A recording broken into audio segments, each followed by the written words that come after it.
Good morning. Good morning. How's everybody doing? Okay, good. Wrapping up Wednesday practice. Obviously, always a physical day for us. A couple of updates I have for you. One that I should have mentioned, and I had it, and I forgot to mention Cale Millen. Cale Millen had some work done, so he will be out for the rest of the season. Okay, so that's one thing I had to give you. On top of that, the receivers, we got some good news, and it played out well today in practice. Both Brendan Schooler and Micah Pittman have been cleared, and they have practice all week, and they will play on Saturday. It looked really good today. And Jawan is still progressing. Okay, to give you an update there. Other guys that had some nicks and bumps or whatnot, Cyrus is full go. Jake Hansen has been full go. Outside of that, I can't really think of anybody else, but that being said, open questions. Millen, it looked like it was a shoulder from where you were pointing? That area. Yeah. Can you say, is Devon Williams here with you? Can you comment on him? I can. Devon Williams is part of our roster. Obviously, we're thrilled to have him here. Strong relationships with him dating back to his initial recruitment, and just really fired up to have him here with us. You know, as he obviously has to sit the year, but really fired up about that. Do you have any concerns? Last week he was gone to a different school? No, he's here with us, so we're fine. What's that like with all that back and forth between just going up north to coming here? What's that like for you guys when he's just kind of going back and forth like that? The only thing that's important to that is he's here. That's it, So it is what it is. Who's number 3 now? Quarterback? Number 3, Greg Yaffe. Yaffe.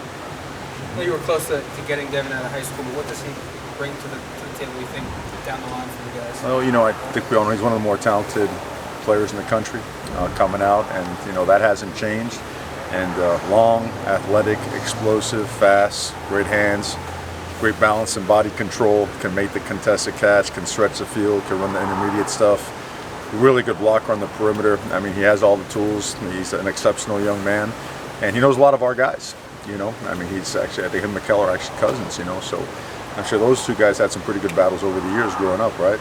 So it's great to have him here. A lot of the guys know him, and they certainly welcome him with open arms. Shane said yesterday that during the bye week, the offensive line got back to some fall camp day one fundamentals, as he mentioned, to try and get them back on track in this running game. As a former offensive line coach yourself, is that something you take a keen eye to, especially when you have a bye week to really look at and re-hammer, knowing what the identity of this offense is? It's always the most important part, getting back to technique and fundamentals, because two things: you got to get better, and then you also don't play for a week, right? And you could get a little bit of the wrong kind of habits if you don't do things the right way. So, and yeah, in the run game, it's a little bit of, when you put a run game together, it's got to be synchronized, right? The blocks got to match up with the track of the back, with aiming points, your hat placement, hand position, all that kind of stuff. So had a very productive week, and feel like we've had a really good week as well this week. You mentioned they're clear to play, Mario, but just how has Brendan and Micah looked? Brendan in particular, since he hadn't been practicing as much as Micah had prior to this. They looked like they were back to normal. We'll practice again, obviously, the next couple days and figure out a rotation, but you can expect them to play. Looked like David is sticking with offense, at least for the rest of the week. He's valuable. We just had a talk right now, David and I. I want to do what's best for him and what's best for the team. So we'll figure that out. He's a guy that, because of his knowledge now on both sides of the ball, he's maybe the one guy on the team that could actually partake on one side one week and go to the other side the next week. So I want to, number one, really appreciative and thankful and grateful for him and his unselfishness, because that's very rare nowadays to find a guy that would do that, especially with the load that he carries.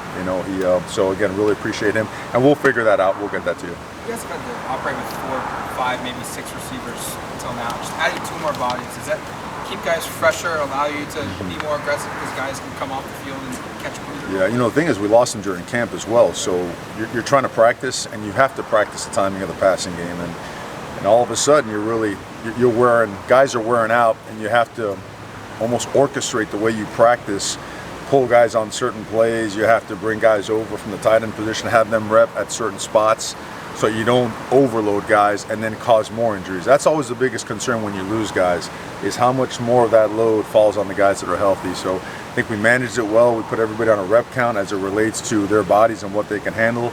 And almost today, some of those guys felt like, hey, we need more work. I'm like, all right, well, the rotation is getting back to normal. So yeah, it certainly was a challenge, but I think we handled it well. I know that you included Lance Michael Hoyt and J.R. Waters is progressing well. Originally, you said Waters was out for the year. Is that not the case anymore? Could he potentially help? I think he can. I mean, can he get back in the mix and actually help us? That we've yet to see where we can be with him.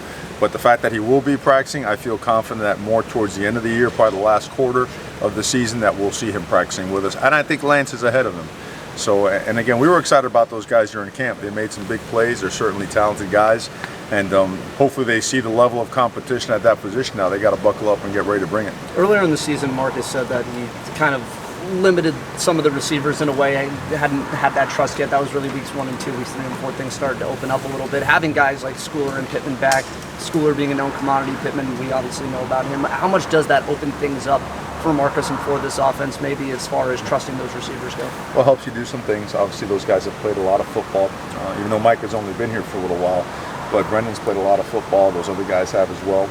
But it also goes back to how much better those other guys got. You know, a guy like Brian Addison certainly provided some quality plays and some very productive football for us. You know, Josh Delgado does not get mentioned very much, and he's played, you know, some really good football.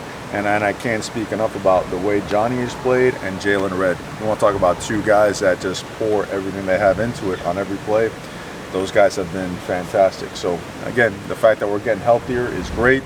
The level of competition increases, and it makes us better. Is Justin Johnson medically retired? Justin Johnson will be medically retired. Yes, sir. Realize it's a small sample for you guys in this, as far as league games, Mario, but we talked a lot last week about your run game and things to improve and CJ and things, but it's not just him that's down around the league. A lot of the top backs coming back, a lot of 1,000-yard rushers were down so far. Yeah. Are there things that you're seeing on tape from around the league of, again, not taking shots at anybody, it's just a matter of, are there things that our defenses are doing this year better to slow down, not just you guys so far, but across the league? It seems to be top backs are not having particularly big weeks. Yeah, well, without a doubt, people are taking away the run first. They're making a bigger point of emphasis. I think the amount of pressure on first and second down is a lot greater than it's been in the past. I think you see a lot more post-safety defense as an extra guy in the box, and that's part of it. But I think on the flip side, I think you see some of the passing numbers going up as well. And at the end of the day, offenses, you got to score points, and you've got to not only take what they give you, you've got to dictate and force a hand as well. And when there's an extra guy in there, that's going to show up, you know, statistically. But in the end, though, obviously the most important statistic is the victory and production on each other. When you guys are charting it, are you seeing that much more percentage of 8-man boxes? Are you Well, across when the I say league? 8-man, I say +1. Well, So yeah. that's right. 11 7, personnel, right, you'll see 7. Right. Device.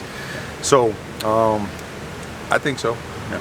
I think so. I think you see a lot more movement. I think you see a lot more pressure. I think everyone's become a corner fire operation, you know, which is a pretty disruptive call. Now, there's a gamble that comes with that as well.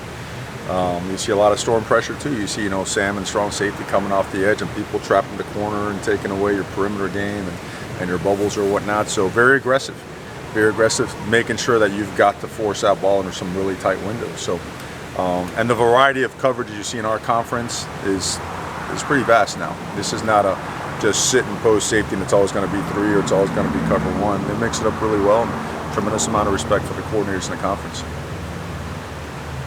Very good. All right, guys. Thank you very much.